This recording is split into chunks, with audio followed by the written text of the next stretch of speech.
Nous y sommes, mesdames et messieurs, bienvenue dans ce tout premier live.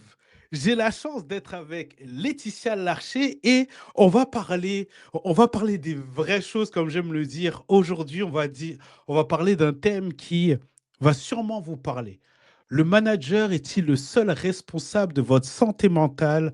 Ce live arrive 2 jours après la grande journée en France, si je ne me trompe pas, et Laetitia va pouvoir m'accompagner sur ce sujet, où on a mis en avant tout ce qui traite de la sécurité et de la santé au travail. Laetitia, comment vas-tu? Écoute, je suis complètement ravie d'être avec vous aujourd'hui et surtout évoquer un sujet qui me tient énormément à cœur, donc la QVT, qualité de vie au travail. Voilà, la question, le manager est-il le seul responsable de votre santé mentale? Une question qui revient tellement de fois que je me suis aussi posée moi-même durant ma carrière. Donc, sincèrement, je suis ravie de pouvoir participer aujourd'hui avec vous. C'est une grande chance de t'avoir avec nous, donc merci à vous, surtout quand vous êtes avec nous. N'hésitez pas à nous partager vos commentaires, vos questions, on les fera défiler, on donnera les réponses à vos questions et restez avec nous. Et pour ceux qui le souhaitent, dès à présent, vous pouvez commenter QVT et on vous envoie une petite infographie. Bref, rentrons dans le vif du sujet. Allez, on va commencer directement avec la question choc. Selon toi, ma très chère Laetitia, est-ce que le manager est la seule personne qui est responsable de l'environnement, du moins de la santé mentale de tous ceux qu'il coordonne, selon toi? Waouh! Alors en fait, c'est vrai que la question est un peu une question piège, dans le Ah, sens où, elle pourrait être, voilà, formulée différemment. Pour moi, alors si je dois répondre clairement, oui, le manager est responsable, mais pas seul. Voilà. C'est clairement, voilà, ma position sur la question. Alors, ancienne RH, forcément, j'ai en tête l'article 41-21-1 du Code du travail qui stipule que l'employeur doit assurer la sécurité et la santé mentale des collaborateurs. Donc, on pourrait me dire, ah mais non, c'est l'employeur qui se positionne et c'est à l'employeur que revient toute la responsabilité de la santé mentale des salariés. Sauf que, effectivement, le manager a aussi un rôle à jouer parce que ben, il a un rôle aussi de proximité. Donc, il se doit aussi de participer dans la mesure où il est vraiment outillé, formé pour pouvoir assurer la santé, la sécurité, la santé mentale des salariés qui managent. yes, tu as dit outillé. Ça veut dire que là, quand on arrive en tant que manager dans une boîte, on a une espèce de boîte à outils qu'on peut utiliser ou on a besoin d'être formé pour avoir ces outils. Avec ton expérience, à toi de nous dire. Ouais, alors avec mon expérience, clairement, non, il y a pas de caisse à outils toute prête avec accident du travail, santé mentale, etc., qui est à disposition des managers. Clairement, il doit être formé, accompagné justement sur ces thématiques-là, une thématique qui revient combien de fois aujourd'hui, hein, on le voit, en tout cas je le vois au quotidien avec les entreprises que j'accompagne, c'est des questions qui reviennent où effectivement les managers se demandent mais comment je fais, je vois telle situation, comment je peux accompagner. Donc, c'est vraiment cette thématique-là qui revient. Clairement, ce que je dirais, c'est que les managers doivent être accompagnés, formés pour pouvoir détecter ce qu'on appelle les signaux faibles, hein, au préalable, pour pouvoir accompagner les collaborateurs à exercer, en tout cas, du meilleur qu'ils peuvent. Yes, tu parlais de signaux faibles. Est-ce que tu en as certains là qui te reviennent en tête, peut-être par rapport à ce que tu partages en formation? Est-ce que tu as des signaux faibles là qui te reviennent en tête? Oui, alors un flagrant, en fait, j'ai été sollicitée par une entreprise que je ne vais pas citer et qui, voilà, lors de l'audit, voilà, le dirigeant m'expliquait qu'il ne comprenait pas parce que ben, il avait beaucoup d'absences soudainement. Donc beaucoup d'absences. Alors ça s'est présenté comme ça, hein. Soudainement, j'ai eu beaucoup d'absences. J'ai des personnes qui tirent un peu au flanc, hein, c'était son terme, qui Ouais. tirent un peu au flanc. Je comprends pas parce que ça se répercute directement ben, sur ma productivité. Et puis c'est vrai que lorsque j'ai un petit peu étudié, regardé, parce que c'est ma manière de fonctionner, hein, je suis quelqu'un de très terrain, il s'est avéré qu'il y a eu un recrutement récent d'un manager Ok. et la position du manager, qui n'était pas accompagnée, était en désaccord, si vous voulez, avec l'équipe terrain. Donc Ok. forcément, la manière de manager n'était pas du tout celle auquel s'attendaient les équipes. Alors, un manager ne doit pas manager en fonction des équipes, hein, forcément, mais il doit avoir quand même un cadre bienveillant. Et là, en creusant un peu, effectivement, il y avait des directives qui étaient prononcées, qui n'étaient pas forcément formulées, en tout cas de la meilleure des manières qui soit. Alors, c'est pas un mauvais manager, c'est juste que voilà, il n'a pas eu l'accompagnement au préalable qu'il fallait et il a fonctionné de la même manière qu'il fonctionnait dans sa précédente entreprise. Et du coup, voilà, de fil en aiguille, il y a eu des répercussions sur le long terme. Donc, les signaux faibles, ça peut être un taux d'absentéisme qui augmente, des salariés qui sont moins présents à leurs tâches. Donc ça, c'est aussi, voilà, ça fait partie des signaux faibles qu'on peut identifier directement et sur lesquels il faut agir très rapidement. Yes, agir très rapidement, c'est quelque chose qui peut être délicat pour certaines personnes. Et surtout, quand tu nous parles de cet exemple, moi, je vois directement une conduite du changement. Et parfois, la conduite du changement, comme tu l'as si bien dit, n'est pas assez accompagnée. Et donc, on arrive dans un poste en se disant, OK, bon, bah, j'ai une équipe finalement qui est peut-être plus grande ou plus petite que mon ancienne équipe. Donc, j'ai les compétences, let's go, je vais mettre ce que j'ai l'habitude de mettre en place. Et comme tu viens de le partager, finalement, il y a des méthodes, des façons différentes finalement de manager et il faut savoir être entre l'équipe et finalement la direction, de pouvoir prendre, sans mauvais jeu de mots, prendre la bonne direction. Merci déjà pour ces signaux faibles. Mais tiens, tu nous partages tout ça, très chère Laetitia. Que fais-tu de beau? Quel est ton parcours? Qui es-tu finalement? Alors, j'ai ancienne athlète de haut niveau, ex-membre de l'équipe de France de taekwondo. Donc, c'est vrai que le combat, c'est quelque chose qui m'a toujours, alors pas animé, mais appelé, on va dire. Le taekwondo est un art martial coréen, un art martial de défense, hein, donc on n'est pas dans l'attaque, et qui éduque à la discipline, au respect des valeurs. Et c'est vrai que j'ai été en équipe de France donc, pendant une dizaine d'années, et suite à ça, j'ai voulu justement mettre un pied dans le monde professionnel, à proprement parler. Donc, diplômé, donc master RH, et 15 ans en tant que cadre RH, donc responsable RH, DRH, au sein de différentes entreprises, PME, TPE, start-up notamment. Et c'est vrai que pour moi, le constat était toujours le même. Il se passe quelque chose. J'ai voulu être responsable RH, mais je n'y retrouve pas. Je ne retrouve pas le H de humain. Comment ça se fait? C'est vrai que j'étais souvent en désaccord, alors non pas avec la direction, mais avec la manière de faire transposer les valeurs pour certaines. J'appelle ça des valeurs commerciales parce qu'au final, quand on regarde réellement ce qui se passe, ben ça n'a rien du tout, il n'y a aucune valeur qui correspond. Et c'est vrai que voilà, je me suis posé beaucoup de questions, j'ai été souvent en conflit, en désaccord avec la manière dont on amenait les choses. J'ai beaucoup écouté les salariés pour pouvoir essayer de faire remonter certaines positions. Et voilà, à un moment donné, je me suis dit, bon, écoute, Laetitia, là, ça ne va plus. Qu'est-ce que j'aime faire? Comment je veux animer le H des ressources humaines? Et là est né, en tout cas, Life and Lead. Life and Lead, aujourd'hui, c'est un organisme de formation certifié Calliope qui intervient sur toutes les thématiques santé, sécurité au travail et qualité de vie au travail également. Et je suis également, donc à titre personnel, IPRP, ce qu'on appelle intervenant en prévention des risques professionnels. Voilà. Yes, merci pour cette belle présentation. Très chère Laetitia, je te rejoins sur énormément de points de ce que tu viens de partager. Déjà, le fameux H du mot humain, c'est quelque chose qui est, pour moi, au sein des entreprises, qui fait partie de la performance, qui fait en fait partie de ce qui fait avancer les entreprises. C'est l'humain, qu'on soit derrière des machines ou qu'importe, c'est l'humain qui fait progresser, qui fait avancer et évoluer. Ça me parle aussi par rapport à mon propre parcours. Donc, je m'appelle Christopher Bueta. Généralement, on m'appelle Roy sur les réseaux sociaux. Et je suis donc formateur et j'agis en fait dans un centre de formation donc certifié Calliope. Et dans ce cadre-là, on parle de 4 sujets. La conduite du changement, on parle de conflit, on parle de stress et on parle de comment on peut fédérer les équipes malgré tous les changements qui peuvent se mettre en place autour de l'IA et toute réorganisation. Et en gros, comme tu l'as si bien dit, le plus important, finalement, c'est l'humain. C'est l'humain qui se cache derrière un parcours, qui se cache derrière un métier, derrière une mission. Et quand on ne prend pas assez soin, finalement, de l'humain, ben, il peut se passer beaucoup de choses. D'ailleurs, on a des gens qui prennent des décisions parfois de quitter leur boulot. Selon toi, c'est plutôt lié à Un mauvais management, c'est lié plutôt à une organisation par rapport à ce que toi, tu as pu voir sur le terrain. C'est plutôt quel team ou peut-être l'ensemble? À toi de nous dire, Laetitia. Alors, c'est vrai qu'en étant ancienne RH, d'ailleurs, je les salue toutes, c'est vrai que la plupart des personnes que j'ai, entre guillemets, accompagnées ou vues, en tout cas, quitter le monde de l'entreprise, c'est souvent par déception.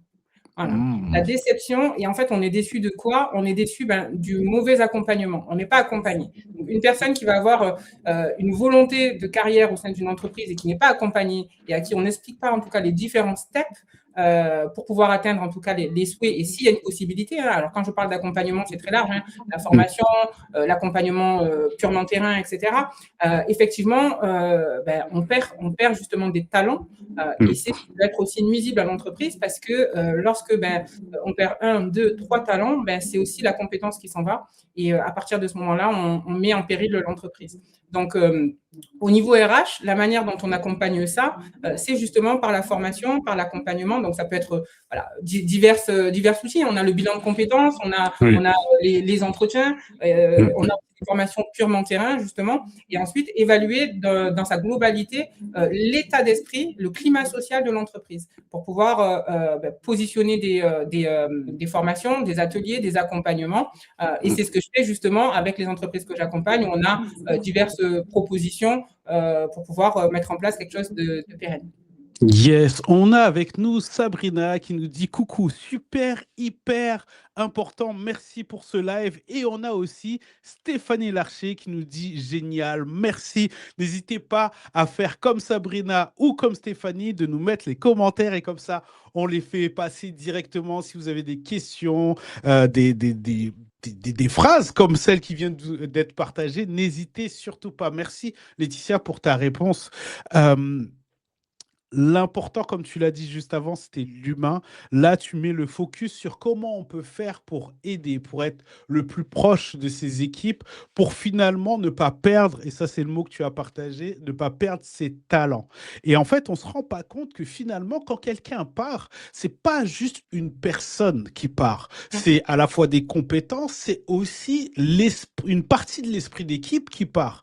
On ne se rend pas compte, mais finalement, quand quelqu'un part d'une structure, ça touche non pas que la personne qui part ou son manager qui doit peut-être réorganiser les choses, mais ça touche aussi l'équipe qui reste, peut-être même l'équipe qui va reprendre des dossiers sans peut-être avoir tout le feedback sur les dossiers. Voilà, donc au travers de ce qu'on partage en formation et tout, l'objectif, c'est comment on peut faire pour que tout le monde soit vraiment dans le même bateau et puisse avancer vers le même cap sans mauvais jeu de mots et surtout sans penser Titanic directement. Tiens, j'ai une autre question pour toi.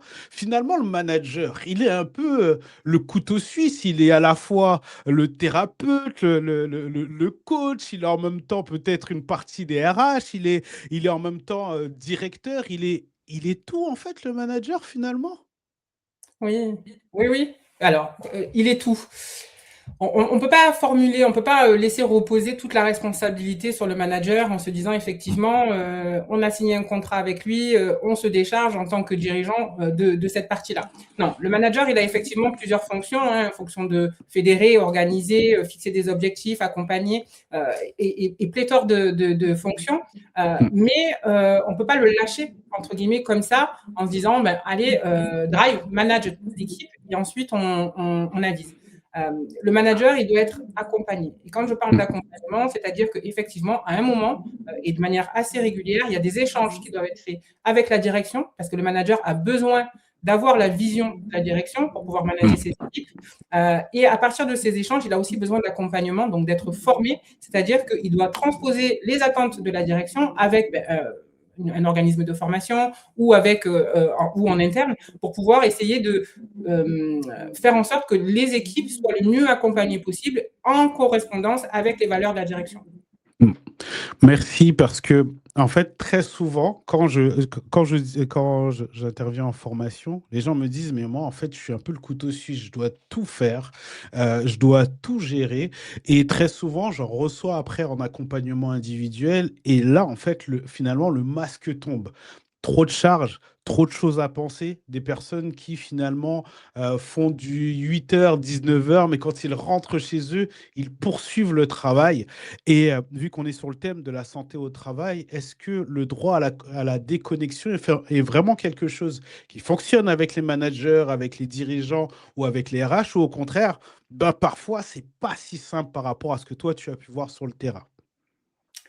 Alors, ce que j'ai pu voir sur le terrain, mais aussi ma position personnelle, on est clairement dans la QVT. Donc, ce qu'on me dit souvent, c'est je ne comprends pas, les salariés, ça ne va pas, le climat social se détériore, alors, ce que j'ai entendu, c'est on a mis un baby-foot en place et le mardi, on a la livraison des fruits et légumes.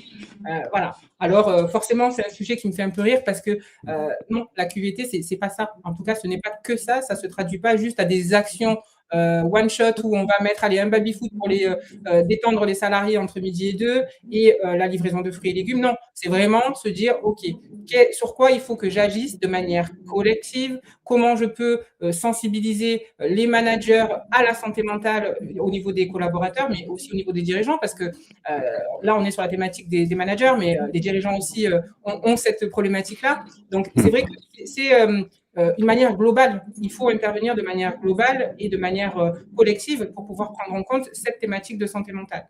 Donc, oui.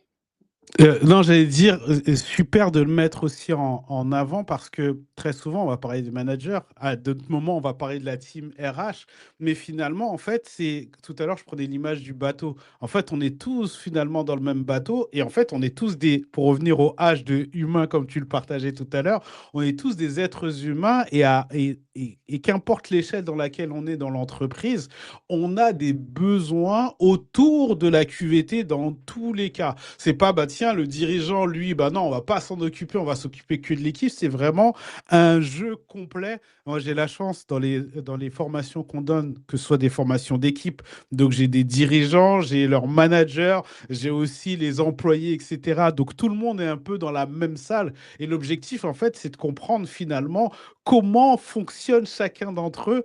Et voilà. D'ailleurs, en parlant de fonctionnement, quelle a été l'une des situations que tu as pu voir en entreprise qui a été un peu peut-être pour toi l'un des déclics qui a fait que tu t'es dit non, il va vraiment falloir plus. J'aime bien parce que tout à l'heure tu parlais du fameux baby-foot ou certains qui pourraient te dire bah tiens, ce serait bien que tout le monde soit massé dans l'entreprise, etc. pour du bien-être. Qu'est-ce que tu as vu comme situation alarmante et qui a déclenché ce déclic chez toi de faire ce que tu fais aujourd'hui? Alors, concrètement, dans le cadre de mes fonctions, donc j'étais responsable ressources humaines opérationnelles. Donc, pour recadrer un petit peu la définition de ma fonction, c'est-à-dire que je suis une responsable ressources humaines lambda, hein, comme on en voit toutes, et opérationnelle, c'est-à-dire que j'ai une proximité terrain. Yes. Dans le cadre de mes fonctions, c'est vrai qu'il y a eu beaucoup de changements au sein de cette structure, de gros changements qui ont impacté directement la santé mentale des collaborateurs. Donc là, j'ai pris de plein fouet, donc ça va parler notamment à beaucoup d'RH, le travail de nuit pour pouvoir essayer de faire en sorte que les collaborateurs se sentent écoutés, les entretiens pour pouvoir essayer de voir comment on peut repositionner aussi certains collaborateurs, les arrivées nocturnes sur les sites pour pouvoir accompagner, hein, parce que c'est aussi le rôle de la RH. Alors moi, j'intervenais la nuit, mais beaucoup d'RH interviennent aussi sur le terrain de manière ponctuelle, pas forcément la nuit. Et c'est vrai qu'il y a eu toute cette problématique-là, donc déjà, qui, moi, en tant que RH, a commencé à me faire me poser des questions parce qu'on se dit, mais comment est-il possible que dans une grande structure telle que celle-ci, il n'y ait pas de système qui permette d'accompagner les collaborateurs au niveau de la santé mentale. Alors, même si on a un psychologue, etc., c'est pas cette dimension-là que les collaborateurs ont besoin. Et c'est pour ça que je me dis, il faut écouter ce qui se passe. Il faut écouter les remontées.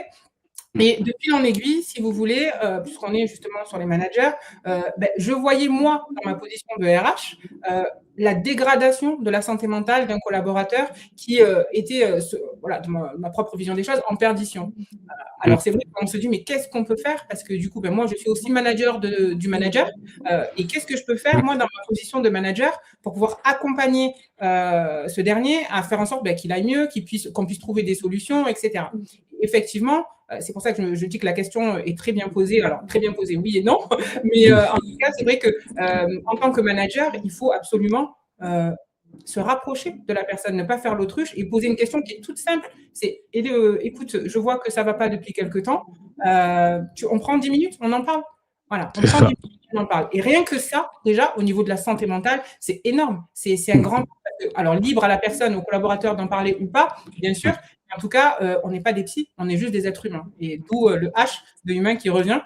Et en tant que formatrice, c'est important de pouvoir apporter notre contribution justement à ce H et à redonner de la valeur, en tout cas aux dirigeants, aux managers, à la fonction RH, en disant les RH ne sont pas des psys, le manager non plus, le dirigeant non plus, on a tous nos compétences et nos lacunes, et il faut qu'on puisse être accompagné, et c'est là que commence vraiment la prise en main de la santé mentale, à partir du moment où on est accompagné. Yes, j'ai 2 commentaires que je veux partager. Le premier, celui de Sabrina qui dit: Leïla Rose, si tu es dispo, jette un œil à ce live. Merci, n'hésitez pas à taguer d'autres personnes qui ont besoin d'entendre les sujets que Laetitia et moi nous abordons aujourd'hui. Et on a 2 questions d'Anouk que je vais partager directement à l'écran. Anouk nous dit: quand le climat social est très tendu dans une entreprise, que faire? Quelles actions proposer pour ramener une vraie cohésion? Est-ce que Laetitia, tu te sens prête à répondre à la question? Est-ce que j'y réponds? Comment, Laetitia? Allez. Libre à toi, comme tu souhaites. Alors, comme ma chère mère me l'a appris, les dames d'abord. Avec plaisir. Alors, effectivement, quand le climat social est très tendu dans une entreprise, que faire? Alors, je vais prendre un exemple concret. Donc, effectivement, j'ai été contactée il y a quelques mois de ça par une entreprise qui évoquait un climat social tendu. Alors, c'est vrai que le dirigeant ne savait pas forcément qu'est-ce qu'on entend par climat social, etc. Donc, je me suis rendue sur place et j'ai observé une position externe d'observatrice où on regarde un petit peu le fonctionnement, le comportement, la manière de s'exprimer. Et effectivement, c'est vrai qu'on était bien sur un climat social, les interactions entre les collaborateurs et les managers. Effectivement, il y avait des tensions. Maintenant, la question, c'est que faire? Que faire, c'est déjà identifier la source du problème. Si on est dans un changement drastique au niveau de l'entreprise, effectivement, ça peut générer un climat social de tension. Et là, effectivement, il faut revenir au début, au préalable, et essayer d'accompagner, essayer de communiquer, parce que souvent, un climat social tendu, c'est un manque de communication en amont.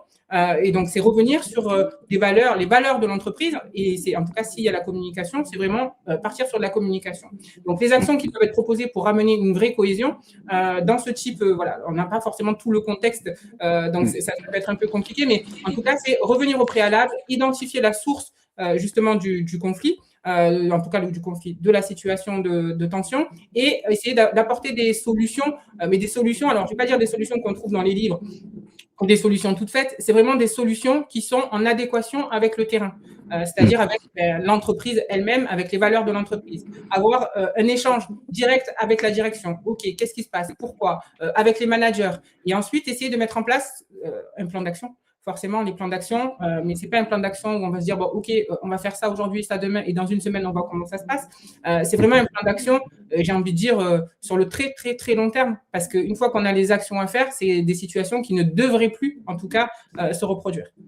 Yes, merci Anouk pour cette question et je vais rajouter quelques petits éléments. Encore merci Laetitia pour cette réponse d'une fluidité incroyable, vraiment. Anouk, pour vous répondre très succinctement, en gros, quand on parle de tendu, l'objectif c'est de comprendre qu'est-ce qui se cache derrière le mot tendu. J'ai eu la chance, moi, d'être contacté à plusieurs reprises. J'ai une entreprise qui me vient en tête où il y a eu un audit en fait de réaliser après l'arrivée d'un nouveau président donc dans cette entreprise.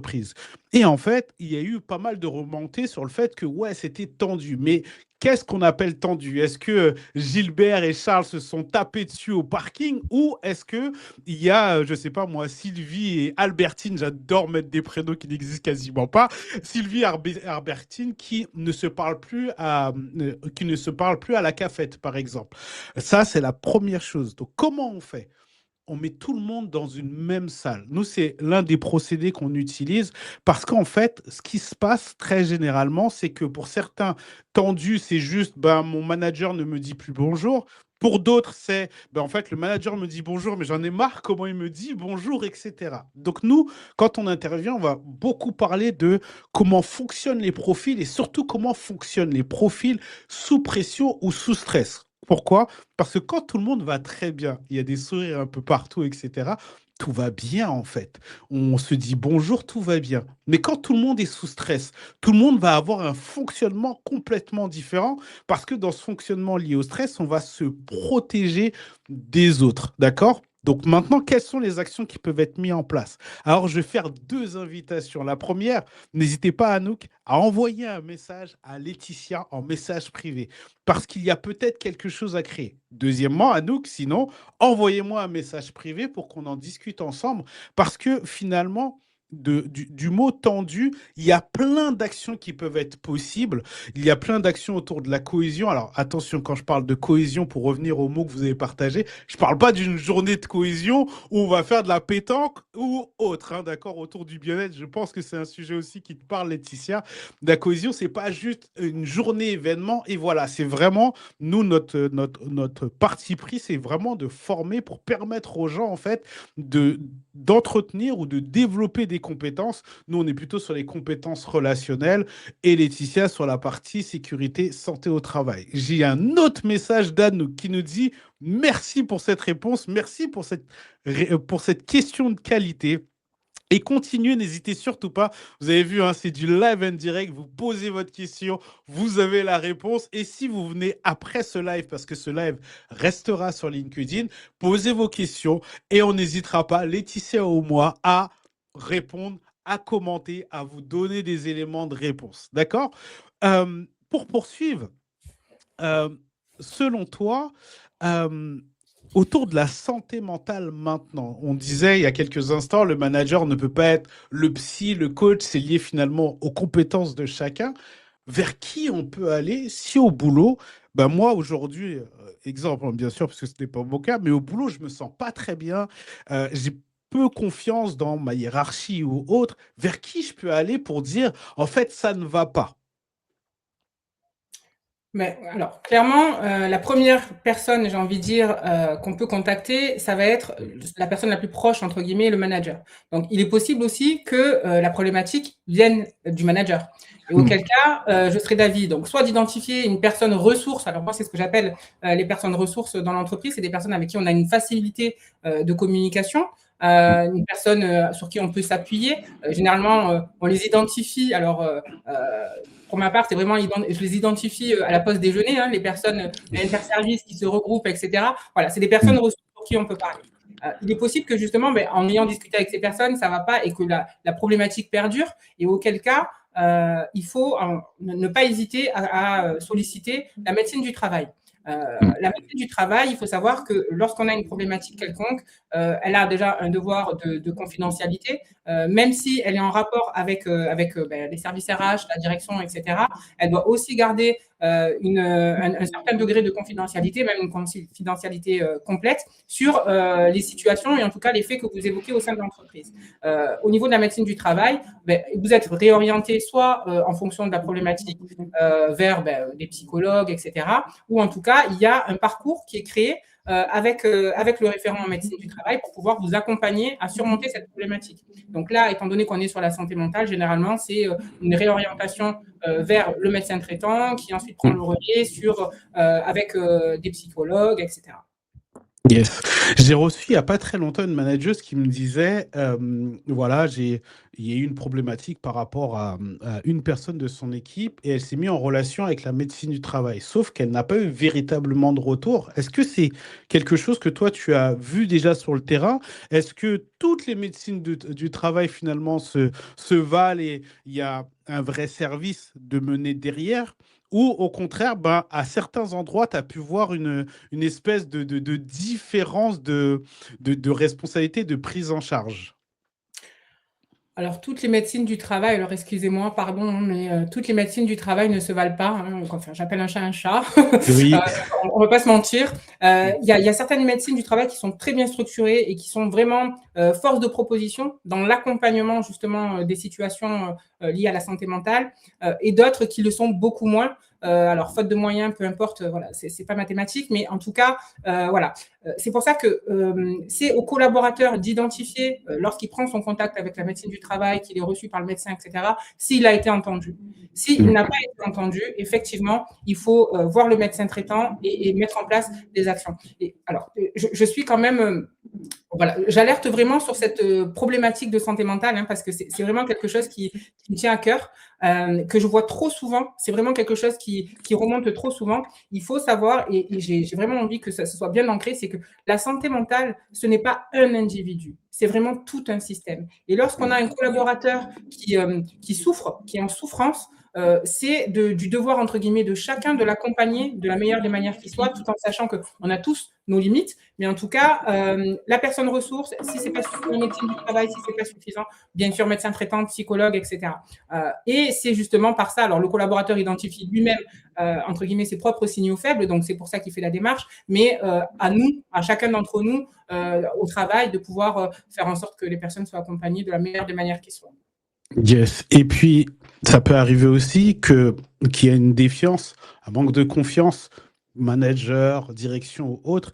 Il y a aussi le système privé, c'est-à-dire de ne pas hésiter à aller voir peut-être un psy. Parce que parfois, sur certains sujets, on peut ne pas avoir les éléments et une personne extérieure peut nous dire, alors attention, là, peut-être vous vous rapprochez d'un burn-out, etc. Moi, j'ai eu cette expérience de vie et même moi qui au niveau de la santé mentale, qui travaille énormément sur plein de sujets, etc., développement personnel ou autre. En 2021, moi, je ne l'ai pas vu venir. Et je pense qu'il y a aussi un message qu'on peut partager, c'est que la santé mentale, quand on parle de santé mentale, ça ne veut pas dire que vous êtes fou ou folle. C'est important, je pense, de le souligner parce que parfois, on se dit, bah non, en fait, tout va bien, donc je ne vais pas aller voir un psy, je ne vais pas en parler. Non, je vais me débrouiller, on a beaucoup de charges de travail, mais allez, c'est ce que j'ai l'habitude de gérer, plus la maison, plus peut-être les enfants, plus le mari ou la femme, etc. Et parfois, on voit vraiment pas le truc venir. D'ailleurs, quels peuvent être les premiers signes, selon toi, Laetitia, qui nous montrent que là, ces temps-ci, il y a un petit peu trop à gérer? Ouais, ouais. Alors en fait, ça me parle carrément et voilà, en live, je vais me livrer. Comme je le disais, justement en présentation, ancienne athlète de haut niveau, donc l'une des plus jeunes athlètes à intégrer l'équipe de France de taekwondo. Donc je vous laisse juste imaginer un petit peu la pression. J'ai été formée comme ça, justement, à surmonter cette pression, à combattre en France, à l'étranger, peu importe. C'est vrai que j'ai intégré donc les ressources humaines et c'est vrai que là, quand tu as évoqué 2021, ça m'a fait tilt de suite parce que c'est aussi une année phare pour moi. Ah, Grosse pression en tant qu'RH, grosse pression, voilà, Covid, post-Covid, tout ça, c'était très, très difficile à gérer. Et c'est vrai que quand on est seul à devoir, alors seul, entre guillemets, à gérer toute cette charge de travail, et donc je parle bien d'une charge colossale, on se dit, mais on va surmonter tout ça. Ben, voilà, moi, ce que je me disais, c'est, attends, Laetitia, tu as fait des trucs de fou, tu es une ancienne athlète de niveau, etc. Donc, tu es complètement câblée pour surmonter tout ça. Ça va aller, ça va le faire. Sauf que ben voilà, le temps passe, voilà, télétravail terminé, on retourne au boulot, etc. Et là, effectivement, donc on est sur la durée. Et c'est vrai que je reviens juste sur un point où tu évoquais justement le burn-out. Le burn-out, c'est pas aujourd'hui j'ai une charge de travail colossale, ça y est, je suis en burn-out. On en rigole des fois dans le couloir, mais façon de parler. Mais le burn-out, c'est quelque chose qui se construit vraiment dans la durée. Et là, pour le coup, c'était exactement ça. Une charge de travail colossale qui perdure, pas d'issue, en tout cas, possible. Et effectivement, donc voilà, diagnostic, entre guillemets, burn-out. Et là, on se prend une grosse claque. Parce qu'on se dit quoi? On se dit, santé mentale, burn-out, ça veut dire quoi? Ça veut dire que je suis faible. Alors, je retourne la question. Une personne qui est en burn-out, est-ce que ça veut dire qu'elle est faible? Ben, voilà. C'est pas forcément, voilà, c'est pas un signe de faiblesse. Je pense que c'est un signe justement du corps, un signe de, on ne s'est pas respecté nous-mêmes, ou en tout cas, on n'a pas su dire stop au moment où il fallait. Et c'est aussi, voilà, toutes ces thématiques que je réapprends avec les personnes que j'accompagne, parce qu'il faut savoir à un moment donné respecter son écologie personnelle et se dire stop. Là, c'est trop pour moi. Je vais au casse-pipe.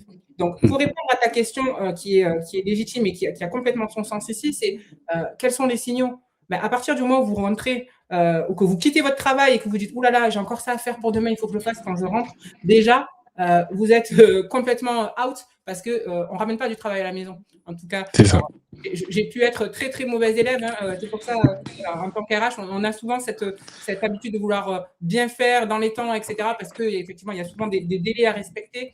Mais voilà, on essaye justement d'organiser sa journée. Et si ce n'est pas fait, en tout cas…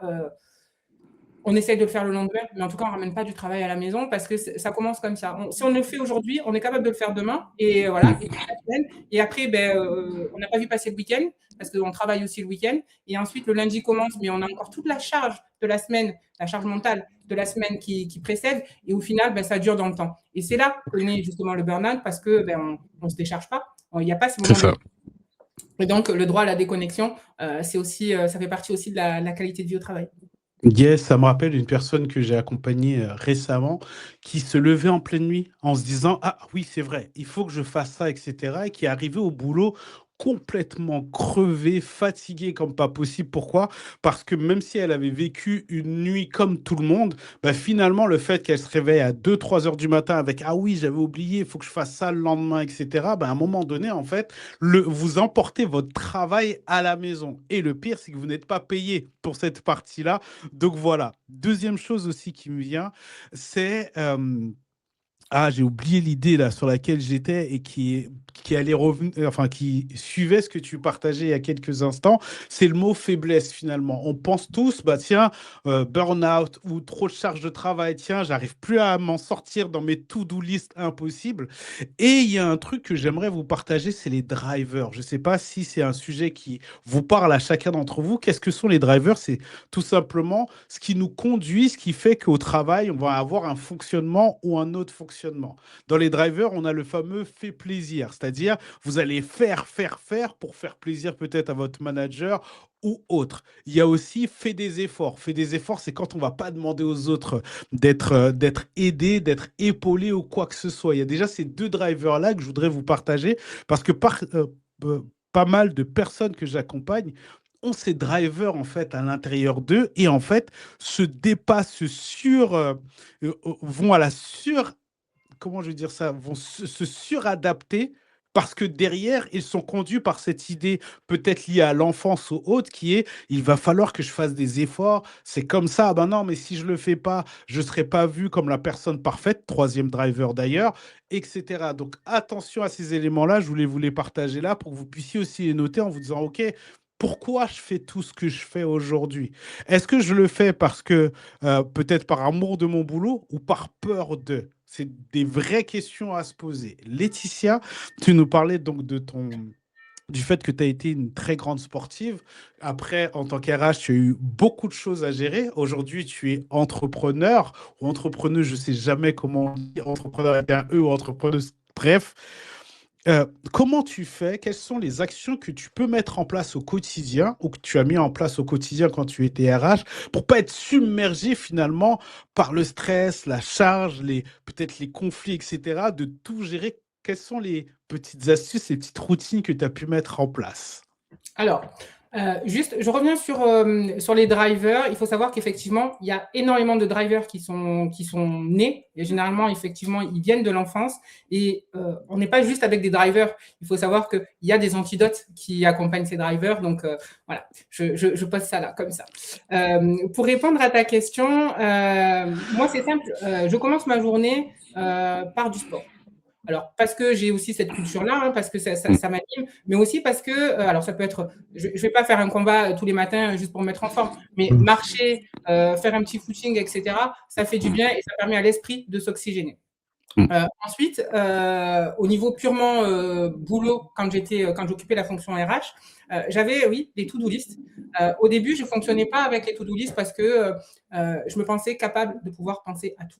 Mais voilà, beaucoup d'RH me rejoindront sur le sujet. On ne peut pas penser à tout. Il y a beaucoup trop de deadlines, il y a beaucoup trop de mouvements au niveau juridique pour qu'on puisse être complètement à jour tout le temps. Donc, c'est vrai que je fonctionnais avec des to-do list. Après, il y a aussi la partie où on délègue. Il faut savoir déléguer. Quand on manage une équipe, en tout cas une équipe RH, il faut savoir aussi attribuer. Et en tout cas, ça permet de faire monter en compétences. Et ça fait partie aussi de la santé mentale de nos collaborateurs, savoir donner du sens à leur travail, déléguer.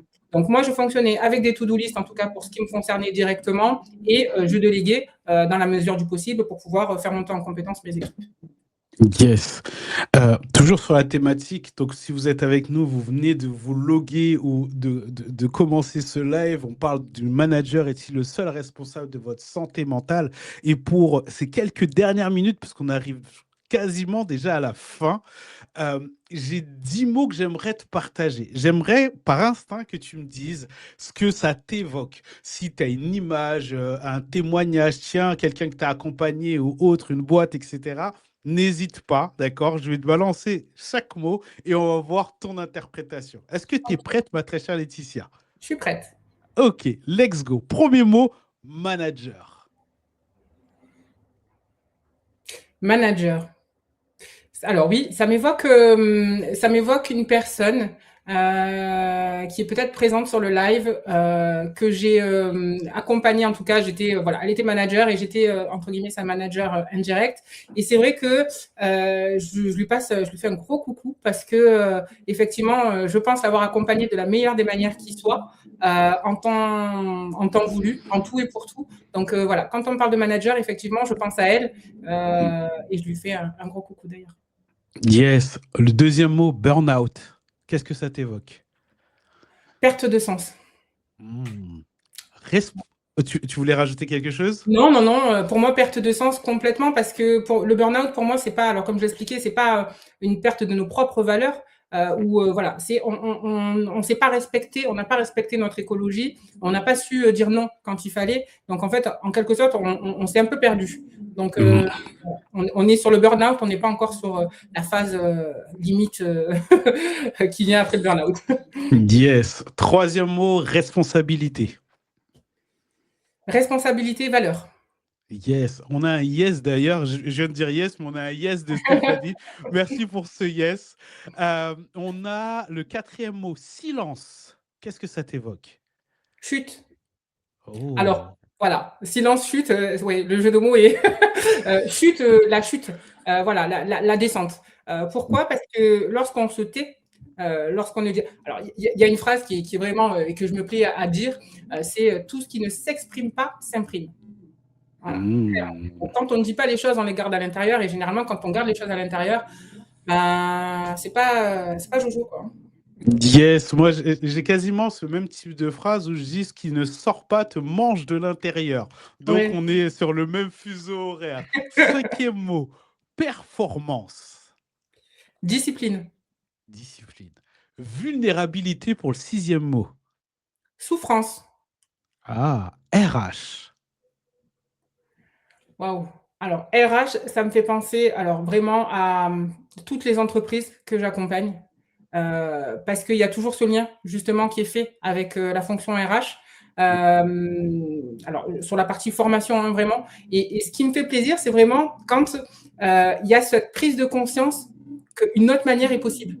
C'est ça qui me fait plaisir. Et souvent, ben, les RH que j'accompagne, alors pour la plupart en tout cas, elles me disent mais oui, mais c'est génial ça.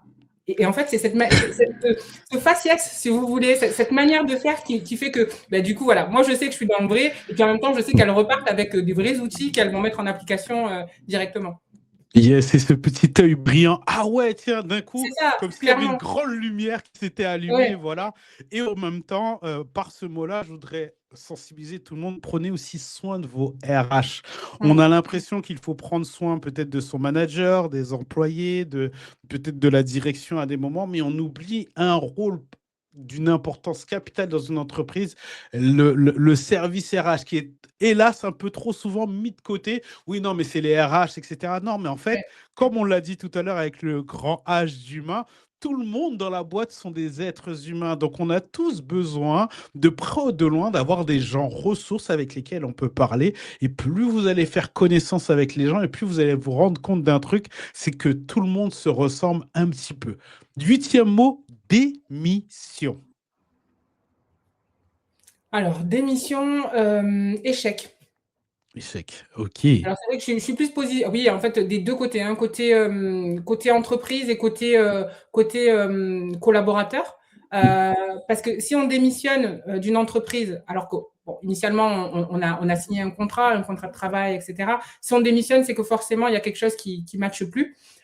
Et au niveau de l'entreprise, ben, c'est un échec aussi parce qu'on perd un talent. Alors après, on va rentrer dans le grand cercle des démissions qui représentent la marque de l'entreprise, la marque employeur, etc. Mais voilà, on va rester juste sur ce cadre-là. Et pour moi, la démission, c'est un échec parce que ça veut dire qu'on n'a pas répondu à une attente d'un collaborateur. Yes, super. Et où qu'on l'a pas entendu, c'est voilà, il y On l'a pas a entendu, ouais. voilà. Neuvième mot, bienveillance. Alors, bienveillance pour moi, c'est RH. Mmh. Parce que le service RH d'une entreprise, donc comme tu le disais à juste titre, on a tendance un peu à le considérer un peu comme le fourre-tout en disant ah, mais c'est le service RH et le contrat, le délai, les machins, la procédure.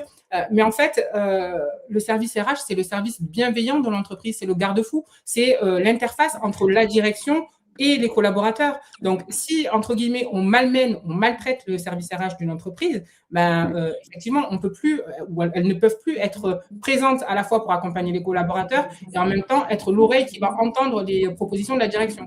Parce que le service RH, c'est la personne qui va aussi donner son avis à la direction pour pouvoir faire émerger de nouvelles procédures, pour pouvoir mettre en place de nouvelles structures, etc. Enfin, c'est énorme les possibilités du service RH. Donc, si le service RH n'est pas entendu, ben, effectivement, la bienveillance n'est pas là. Yes. Et en toute bienveillance, n'oubliez pas de prendre soin de chaque personne. Je le redis encore une deuxième fois, chaque personne dans votre entreprise, vraiment. Et toujours sur la thématique de la bienveillance, ne restez pas seul, vraiment. Qu'importe ce qui se passe. Tout à l'heure, on avait Anouk qui nous posait des questions. Oui, mais quand la cohésion commence à s'éroder dans une entreprise, etc., comment on peut faire? En fait, ne restez pas seul. Parfois, il y a les compétences à l'intérieur de l'entreprise, mais parfois, il faut aussi aller les chercher à l'extérieur. Et petite page de pub, vous avez donc Laetitia Larcher, ici présente, qui peut intervenir dans vos entreprises, ou moi-même, votre très serviteur, qui peut aussi débarquer. En tous les cas, n'hésitez pas, si vous avez des questions, à les poser encore en commentaire pour les 2-3 minutes qui nous restent, ou de revenir en message privé. Avant de nous envoyer un message privé, n'hésitez pas à nous envoyer une invitation. Plus on est de fous, j'ai envie de dire, et plus on avance tous ensemble, parce que ce sujet de la santé mentale n'est pas un sujet dans une boîte plutôt qu'une autre, d'un être humain plutôt qu'un autre humain, c'est un sujet pour tout le monde. Et même si le 28 avril, il y a une journée complète sur ce sujet-là, tous les jours, c'est important. Dixième et dernier mot, le mot demain. Qu'est-ce que ça t'évoque? Le mot demain, alors pour moi, ça m'évoque, alors c'est même pas, alors ça m'évoque pas un mot, ça m'évoque une perspective où vraiment, alors toutes les entreprises dans un monde idéal prendraient conscience de l'importance de la santé mentale des collaborateurs. J'entends Yes. beaucoup d'entreprises qui disent oui, moi, je m'attelle à ce que les collaborateurs repartent chez eux de la même manière qu'ils sont arrivés. Moi, je m'attelle à ce que les collaborateurs repartent encore mieux que ce Mmh. parce que alors, c'est pas compliqué, hein. C'est vrai qu'on se dit oui, voilà, c'est des belles paroles. Non, c'est pas des belles paroles. Imaginez dans un monde idéal entre guillemets où vous allez au travail et votre journée se passe bien, où vous arrivez à vous positionner et à dire ce qui ne va pas. Et en même temps, on vous dit aussi ce qui ne va pas et vous acceptez et vous rentrez chez vous, ben, grandi. Donc, vous rentrez chez vous non seulement avec de nouvelles compétences, mais en plus de ça, avec une vision des choses qui est totalement élargie, éclairée. Et le lendemain, vous avez envie d'y retourner parce que vous savez que vous pouvez à la fois discuter de la meilleure des manières qui soit, vous êtes entendu et vice-versa. Mmh. Merci pour ce que tu nous as partagé sur ces 10 mots et pour continuer à rebondir sur demain. Moi, ce qui me vient en fait, c'est qu'est-ce qu'il advient de chaque personne quand elle quitte l'enceinte de son entreprise? Est-ce que on a des chiffres, je pense qu'on n'en a pas assez, voire pas du tout, sur quand un manager, quand un être humain au sein d'un boulot, les choses ne se passent pas bien, comment ça se passe après à la maison? Pour sa famille, pour ses enfants. C'est un sujet qu'on ne met peut-être pas assez en avant, mais quelqu'un qui n'a pas réussi à gérer sa frustration pendant la journée, comment ça se passe à la maison après? Est-ce que c'est plutôt les enfants qui prennent? Est-ce que c'est la compagne ou le compagnon? Qu'importe. Il y a eu je pense qu'autour de vous, vous avez vu beaucoup de divorces. Ça peut être lié à l'argent, mais ça peut être aussi au fait de pas se sentir bien dans un boulot et à la fin d'exploser. Peut-être pas d'exploser au travail, mais d'exploser à la maison. Donc c'est pour ça qu'aujourd'hui, ce thème autour de la santé mentale est d'une importance capitale, que ce soit au boulot ou dans votre vie privée. Ensuite, on a Stéphanie qui nous met une dernière phrase avant la fin. C'est vraiment cohérent et clair. Merci. très chère Stéphanie, pour ce que tu nous partages. Je me suis permis de vous tutoyer, vous voyez à des moments. Bref, en tous les cas, merci à chacun d'entre vous d'avoir été présent sur ce podcast live que j'ai eu la chance d'animer avec Laetitia Larcher. D'ailleurs, Laetitia, si tu avais un dernier mot de la fin, là, à cet instant précis, quel serait ton mot, ta phrase, ton contexte, qu'importe, de fin que tu aimerais nous partager, parce que ce seront, pour l'instant du moins, avant une future réinvitation, quel serait ton mot de la fin? Alors, mon mot de la fin, ça serait une question. Une question, alors, on va la poser de manière amicale. Comment ça va? Oh, Voilà. Ça serait ça mon j'adore. mot de la fin. Comment ça va? Comment vas-tu? Ok. Et avec tout ce qui va derrière. Yes. Alors, je vous invite à répondre à Laetitia en commentaire. Ou si vous vous dites, ah non, mais là, c'est pas la grande forme, à répondre en message privé à Laetitia sur comment ça va, comment vous vous sentez, comment ça se passe de votre côté, vraiment. Ensuite, on a Stéphanie qui nous dit merci beaucoup pour ce live de qualité. Merci infiniment. D'ailleurs, en commentaire, n'hésitez pas à nous dire si vous voulez encore en voir des lives de ce type-là, sur un sujet qui, initialement, comment dire, pouvait être un peu touchy, mais sur lesquels j'ai trouvé que Laetitia s'en est sortie, mais d'un brio extraordinaire. J'ai vraiment eu énormément de chance, Laetitia, de t'avoir sur ce live, de t'avoir aussi rencontré il y a de ça peu de temps. Merci pour ce parcours incroyable, pour la vibe que tu dégages, pour l'expérience, pour tout ce que tu as pu nous partager dans ce live. Moi, mon dernier mot est pour chacun d'entre vous. Merci d'avoir pris le temps d'écouter ce live, de peut-être le repartager à des personnes qui ont grandement besoin d'entendre ce qu'on a partagé ici. N'hésitez surtout pas à inviter Laetitia dans votre réseau, à l'inviter même dans votre boîte s'il le faut. N'hésitez pas à m'envoyer une invitation si vous ne me connaissiez pas avant, pour qu'on reste dans l'écosystème un peu en contact. N'hésitez surtout pas. En tous les cas, j'ai été vraiment ravi d'animer ce premier live, ce premier épisode. Le prochain devrait arriver dans pas longtemps. Je vais l'afficher d'ici quelques jours. Et voilà, en attendant, prenez soin de vous, prenez soin de vos proches, prenez soin de votre RH, prenez soin de tous ceux qui sont autour de vous. Et nous, on se retrouve prochainement. Laetitia, merci Merci à infiniment. vous. Merci beaucoup. Bonne fin de journée à tout le Bye monde. À bye. bientôt.